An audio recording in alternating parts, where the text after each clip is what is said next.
Hola, ¿cómo están? Bienvenidos a un nuevo análisis de multifondos, en este caso del mes de marzo, y como es costumbre vamos a hablar de lo que pasó y qué podría ocurrir con el comportamiento de los diferentes multifondos. Pero antes les quiero comentar que viene este gran encuentro inversionista inmobiliarios el día 22 de abril en el Hotel Renaissance. Pueden participar de este gran evento en donde tendremos muchos expositores que hablarán sobre inversiones inmobiliarias, no solamente de cómo comprar un departamento, sino que cómo invertir en el amplio mundo de las inversiones inmobiliarias. Fondos de inversión, fondos de desarrollo. La verdad que tenemos muchas sorpresas, lo pasaremos muy bien y estaremos ahí reunidos en ese día completo. Por ahora todavía tienen un 25% de descuento utilizando el código que está acá en la presentación. Pueden inscribirse precisamente abajo en el link que estamos compartiendo en este mismo video. Como siempre hablaremos del desempeño de los multifondos, de las inversiones que se están haciendo y el comportamiento que está teniendo, la comparación del multifondo A y E, que nos da una señal siempre muy interesante y qué podemos esperar. Antes de partir, siempre mencionar que es muy importante tener en consideración nuestra edad, nuestro perfil de riesgo y nuestra visión propia respecto al comportamiento de los mercados. Teniendo en cuenta estas tres variables, podemos decidir en qué multifondo invertir. Mientras más jóvenes somos, podemos asumir mayores riesgos. Mientras más cercanos a la edad de jubilación, la idea es disminuir el riesgo que estamos dispuestos a asumir. Y por supuesto, este tipo de videos obviamente ayudan y queremos dar nuestra opinión para de esa manera que ustedes puedan hacerse una visión propia de dónde, en qué multifondo estar. El desempeño del mes de marzo fue bastante negativo para los multifondos más riesgosos, en particular el multifondo A cae un poquito más de 4%. Esta es rentabilidad real, es decir, deflactada por la inflación. Es lo que siempre menciona la Superintendencia de Pensiones, en donde se da cuenta este valor cuota deflactado, rentabilidad real. Por lo tanto, no es comparable con las rentabilidades de otros instrumentos. Por eso es muy importante lo que hacemos todos los días domingos, donde vamos compartiendo la rentabilidad nominal, que es básicamente lo que vemos en nuestra cartola, lo que vemos día a día cómo va variando la rentabilidad de nuestros multifondos. Mientras que el multifondo E tuvo un gran retorno de más del 3% y mantiene un desempeño que es bastante positivo en los últimos meses. Ya veremos el comportamiento acumulado. Como lo hacemos mes a mes, comparamos el multifondo A de AFP Habitat para tener una referencia con algunos fondos mutuos de mayor riesgo. En este caso siempre comparamos algunos fondos mutuos de Fintual, también el de Focus y de Banchile, que evidentemente es uno de los bancos, o más bien AGF, que más dinero tiene administrado. Entonces, de esa manera podemos hacer una comparación y en este caso es llamativo que precisamente el multifondo A cayó bastante más de lo que lo hicieron otros fondos bastante arriesgados. Y esto se puede atribuir en gran medida, creemos, a la caída del dólar, que fue importante y de esa manera eliminó muchas de las mejoras que vimos en los mercados internacionales en el mes de marzo, que ya veremos más adelante. Pero por otro lado tenemos el multifondo E, que en este caso, como lo hemos dicho en otras ocasiones, la renta fija tuvo un gran desempeño y comparándolo con otros fondos mutuos, hoy día de liquidez, hoy día conservadores y muchos de ellos que están invirtiendo en depósito a plazo, que le ha ido muy bien, acá podemos ver la diferencia de lo que significa invertir en renta fija, más aún en el largo plazo como están invertidos los multifondos más conservadores de la AFP. Entonces tenemos precisamente que en un solo mes, en el mes de marzo, el multifondo E rentó más de un 3% versus rentabilidades de cercanas al 0,9% y cercanas al 1% que hemos visto en el último tiempo en los depósitos a plazo. Y ahí podemos ver la diferencia enorme que se observa en el último año, en donde el multifondo E ha rentado más de un 18%, mientras estos fondos de liquidez, fondos conservadores, han rentado cercano a un 9% y un poquito más, y otros un poquito menos, para que lo tengan en consideración, y esas son las diferencias que uno va observando mes a mes entre uno y otro instrumento. Y por eso es importante saber en qué es lo que estamos invirtiendo, qué es lo que hay detrás del fondo E, qué es lo que hay detrás de un fondo de liquidez, qué es lo que hay detrás de un fondo A, qué es lo que hay detrás de un fondo arriesgado en las diferentes opciones que tenemos. Y en resumen, de acuerdo a las inversiones que hacen, por supuesto, los multifondos y todos los fondos en el mercado, vimos una gran caída del dólar que fue cercana al 4%. Por ese motivo, todas las inversiones en el extranjero, lo que pasa es que restan ese 4% de la caída del dólar. Por eso es que precisamente el multifondo A tuvo un rendimiento bastante negativo, porque si miramos el comportamiento de la renta variable, el Standard & Poor's 500 fue también muy positiva, un 3,7%. Entonces, esa alza fue absolutamente compensada con la caída del dólar. Y por otro lado, la renta fija internacional y también nacional se vio fuertemente beneficiada porque las tasas comenzaron a caer a partir de toda la situación que se vivió con el sector bancario regional en Estados Unidos, que generó bastante temor. De esa manera nos acercamos un poquito más a esta esperada recesión y por ese motivo la renta fija se vio beneficiada y de esa forma aumentó de manera considerable. Ahí el 3,44% es el alza del multifondo como un promedio, teniendo en consideración que ese fondo invierte principalmente en renta fija. Así que básicamente lo que uno puede observar a partir de los resultados del mes de marzo es que hubo un impacto relevante en las inversiones internacionales, en los fondos más riesgosos por la caída del dólar, y en los fondos más conservadores fue este fortalecimiento de la renta fija, el que llegó más dinero a la renta fija y se vio beneficiada por expectativas futuras de menores tasas de interés, principalmente en Estados Unidos. Y acá podemos ver el tablero en donde están los principales retornos, tanto de Estados Unidos y también de las principales bolsas del mundo, en donde ahí podemos ver que el Standard & Poor's 500, a pesar de todo lo que ocurrió con los bancos regionales, subió un 3,71%, lo cual da cuenta que si bien había un temor, había un riesgo asociado a esta quiebra del Silicon Valley Bank, a pesar de ese temor se logró contener, se logró controlar, actuaron las autoridades, eso funcionó.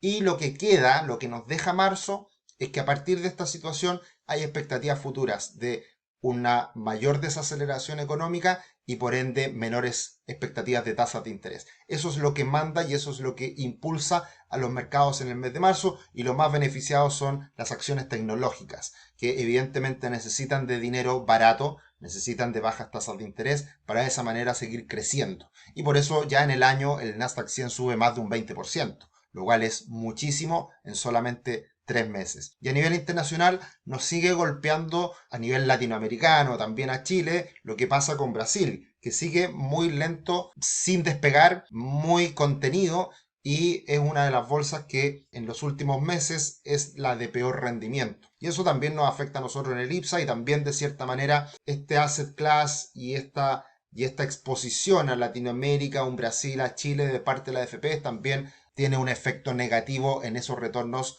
negativos del multifondo más riesgoso como es el A. Luego hemos tenido muy buenos comportamientos de las bolsas de Europa, que venían muy castigadas hace mucho tiempo y hemos visto ahí una recuperación no menor. Así que eso es algo destacable del último tiempo, que es llamativo porque la verdad que llevamos ya varios años en donde las bolsas europeas venían con un rendimiento muy menor, muy por debajo el rendimiento de Estados Unidos y de otros países desarrollados. Acá podemos ver el impacto positivo en la renta fija, en donde a raíz de las expectativas de menores tasas de interés, lo que más se ve beneficiado son los bonos de más largo plazo. Y ahí tenemos el TLT, que es uno de los fondos de largo plazo más populares, que sube solamente en el mes de marzo un 4,84%. Y en el año ya lleva un alza de más de un 7%. Ahora, en el último año hemos visto que de todas formas ese fondo ha tenido un rendimiento muy negativo, que fue precisamente por lo contrario que pasó el año pasado,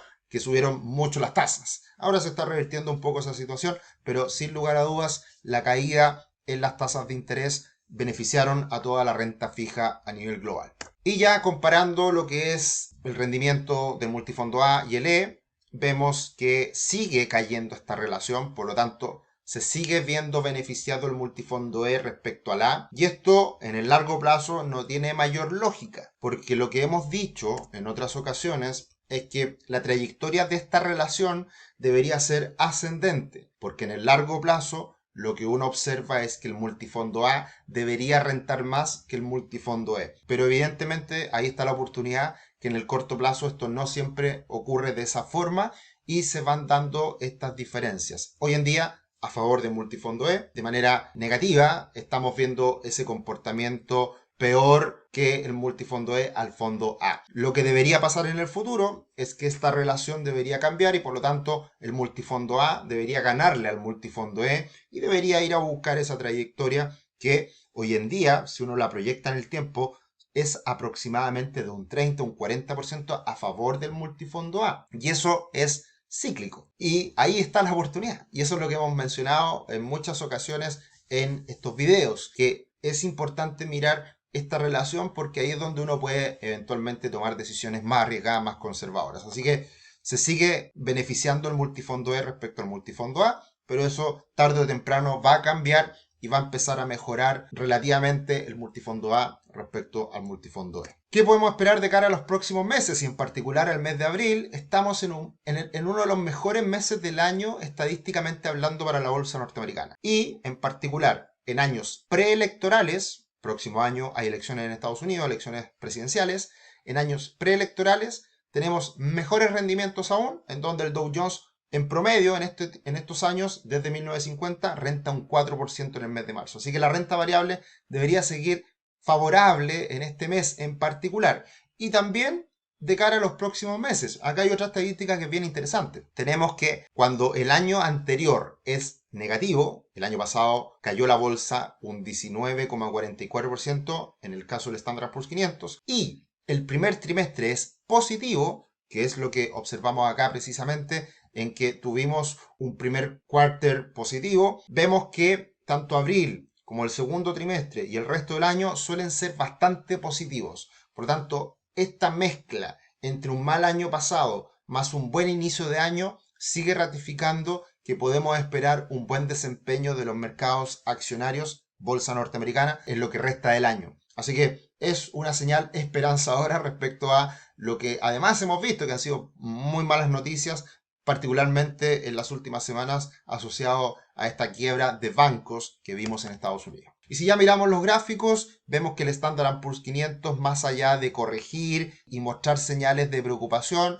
vuelve a acercarse a los máximos recientes y la verdad que empieza a cambiar el ánimo en el comportamiento técnico del Standard Poor's 500. Y por lo tanto no sería raro que fuéramos a buscar los 4.200 puntos, que fueron los máximos recientes, y si se rompen esos 4.200 puntos, la verdad que mejora muchísimo el ánimo y podríamos ver alzas adicionales. Nuestra opinión, nuestra visión respecto a lo que viene es que si bien somos más optimistas que el conjunto del mercado, tampoco es para lanzar fuegos artificiales, sino que creemos que debería empezar a lateralizarse en mejores niveles el Standard Poor's 500 de cara a los próximos meses. Por otro lado, una gran noticia y algo que hemos destacado en las visiones semanales de los días domingos es que si bien ha habido más riesgo en los titulares que vemos en la prensa y en las noticias y en otros canales de YouTube, la verdad que el índice VIX, que es el índice del miedo, aumentó a 30 puntos, pero volvió a caer rápidamente bajo los 20 puntos. Y bajo 20 puntos es tranquilidad. Solamente hemos tenido escenarios de mucha incertidumbre sobre 80 puntos cuando realmente hemos tenido crisis de verdad,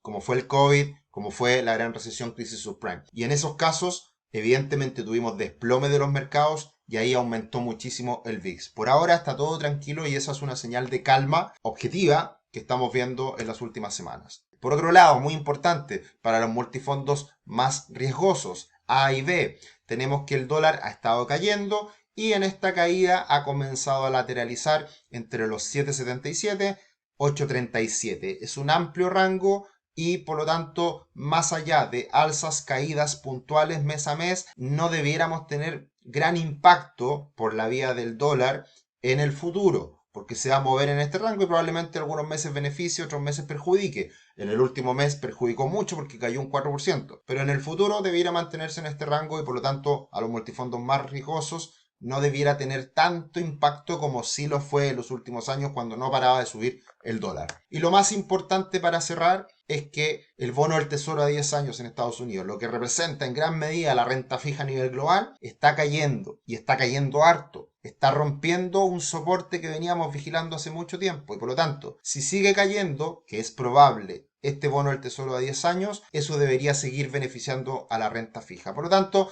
creemos que en general los mercados están dando señales positivas en diferentes ámbitos, en diferentes activos. Y eso debería ser positivo para todos los multifondos, más allá de los movimientos de corto plazo y más allá de un mes bueno, un mes malo, debiéramos tener un año en general positivo para todos los multifondos. Algo que ha afectado mucho a los multifondos en el último año fue la elevada inflación. ¿Por qué? Porque si bien podemos tener un buen comportamiento en algunos meses y en particular el año pasado en el multifondo E, al tener tanta inflación, las rentabilidades que nosotros miramos en los diarios, en la prensa, le resta la inflación. Es la rentabilidad real y eso se ha visto perjudicado por mucha inflación. Entonces también otro aspecto positivo para este año es que si la inflación se sigue moderando, también los rendimientos, los retornos de los multifondos deberían ser considerablemente mayores a la inflación. Así que todo eso a tenerlo en cuenta. Es la idea todos los meses hacer este análisis de los multifondos